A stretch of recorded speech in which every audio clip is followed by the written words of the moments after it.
Hello everyone, my name is Simira. In this presentation, I will focus on three core strategies for achieving the right balance of effective communication in remote teams. As we all know, remote work is the reality of many organizations today, and the key to success is not just the technology, it's how we use it. So, this presentation, I will explore how high-performing virtual teams integrate action-oriented digital functionality, cultural sensitivity, and relationship building to communicate effectively. Let's discuss its importance first.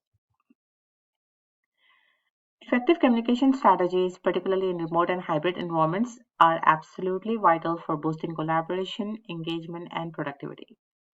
So, now here is a key takeaway. The use of these communication technologies like email, video conferencing, and instant messaging doesn't just improve information flow, it actually strengthens the social ties and cultivates productivity.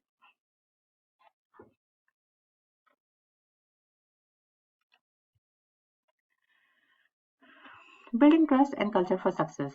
The core principle for effective communication truly hinges on one critical element, that is support. Why? Because that builds the essential trust which is required for effective integration and enthusiastic use of communication technology. I believe that the fostering a supportive environment is absolutely a key to any successful organization. They need to actively encourage psychological safety through open discussions. From what I have seen, when these efforts are powerfully combined with a supportive, relational clan organizational culture, they don't just see incremental gains, they significantly improve remote employees' work satisfaction and engagement.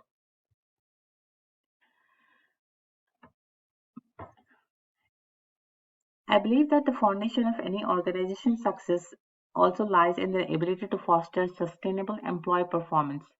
So, this is not just achieved through isolated initiatives, but through the strategic integration of several key pillars. By integrating technology, trust building practices, and a supportive organizational culture, companies can create a robust and resilient foundation.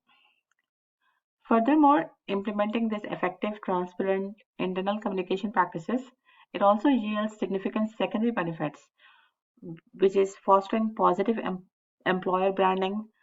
It also solidifies employee loyalty and it crucially reduces the employee turnover. So let's analyze the three core strategies for achieving that balance. Primary strategy is identifying and using suitable communication technology to construct a complementary set for balancing the demand and resources. So instead of one size fits all approach, companies can mix and match their tools effectively. For instance, organizations can use a combination of telephone calls and emails and instant messaging to support their coworkers and decrease burnout. These asynchronous tools enable quick, informal exchanges that mimic those water cooler moments, which actually maintains associates' connectivity without demanding immediate high focus and attention.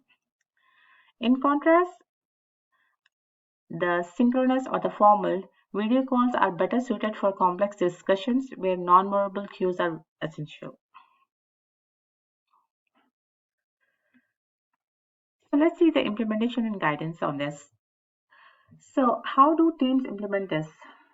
So, the companies should organize around clearly defined needs, such as scheduling brief daily check ins for status updates, which might be done through instant messaging or a short huddle call.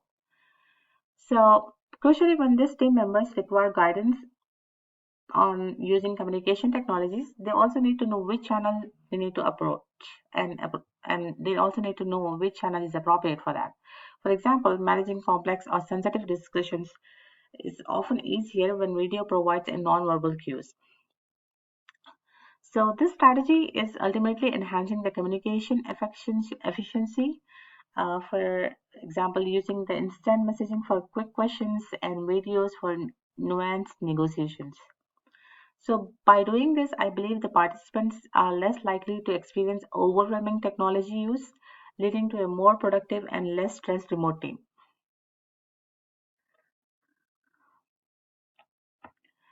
Focus on connection and trust.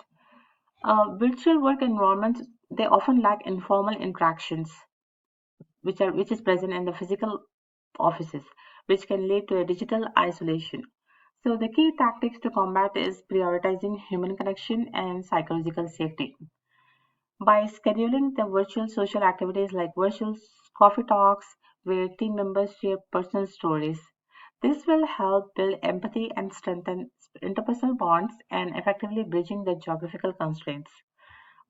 Also, creating a digital ecosystem of trust through a single source of truth for company policies, project documentation, and announcements.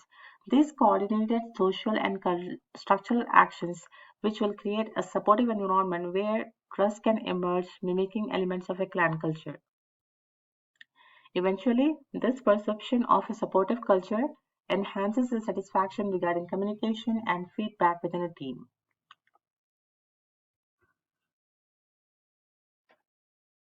To ensure all team members are comfortable and included, specifically in multinational teams, the organization or the facilitators can use rules of the game to manage interactions and alleviate tensions. Rules of the game, which is a specific phrase used to explain expectations regarding silence, how periods of silence are interpreted and managed, response times, expected timings for responses to messages or questions, feedback management for giving and receiving feedbacks. These clear rules are particularly important in diverse teams to prevent the formation of isolation bubbles and ensures everyone feels seen and heard. So by establishing these communication norms, it fosters a perception of supportive environment which will directly enhances the team member satisfaction and communication process.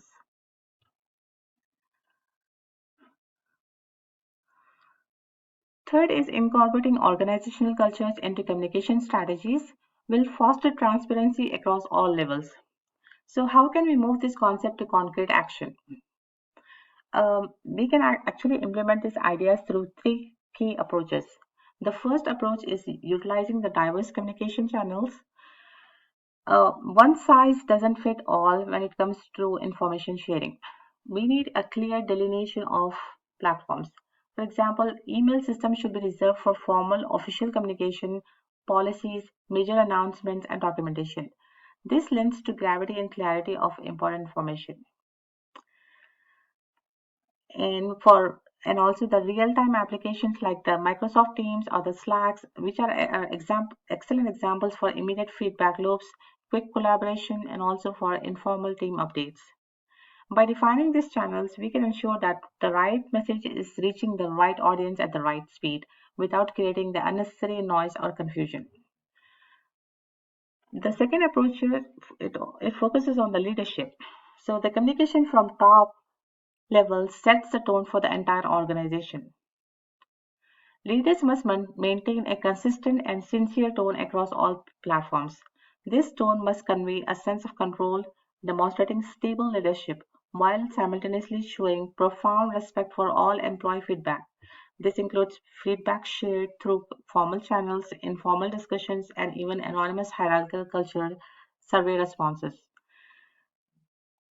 When these employees feel heard and respected by leadership, regardless of the method of feedback, they are more likely to engage honestly and trust the entire process. Finally, we must emphasize on the clarified roles. So, ambiguity is the enemy of efficiency and empowerment. We need to disambiguate and clarify roles for every team member. When people know exactly what their responsibilities are, where they fit into the bigger picture, they feel empowered to make decisions and take ownership of their work.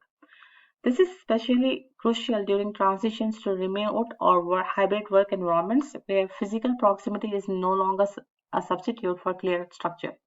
So clear roles actually reduces the stress and enhance autonomy and ensure everyone is pulling in the same direction.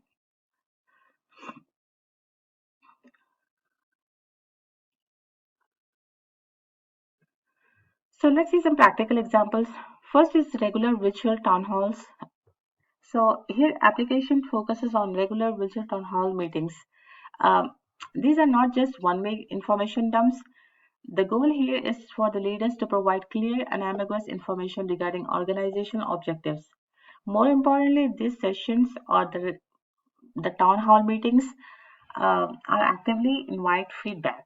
So this open dialogue is a powerful tool to mitigate the dissatisfaction and transparency issue that can surface in the fast-paced, market-oriented cultures where people might feel out of the loop. Second is managing the overload. During the transition, which addresses a common challenge in modern work, for example, information overload, especially during remote transitions, in such scenarios, it is vital to actively support employees during these shifts. Organizations need a system in place to help manage the sheer volume of communication and ensure these support channels are responsive and helpful, not just another source of noise for the employees.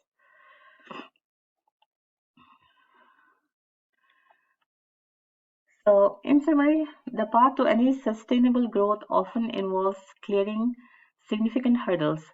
So, common barriers like information overload and a sense of disconnection can quickly erode a team's effectiveness. To mitigate these issues, the companies cannot rely on ad hoc communication. They need to mitigate barriers mm, through optimized technology, psychological safety, and cultural alignments. When this design a thriving when this all can design a thriving and connected and highly effective remote workforce and can actually open up opportunities for building a stronger and more resilient remote teams.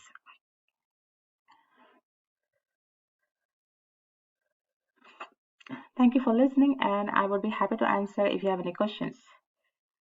And a question for you: how do you think adapting to this as strategies and tactics to any organization that you work would enhance the remote team dynamics? Do you think the strategies that I'm presenting would be helpful where you work? All right. Have a good day.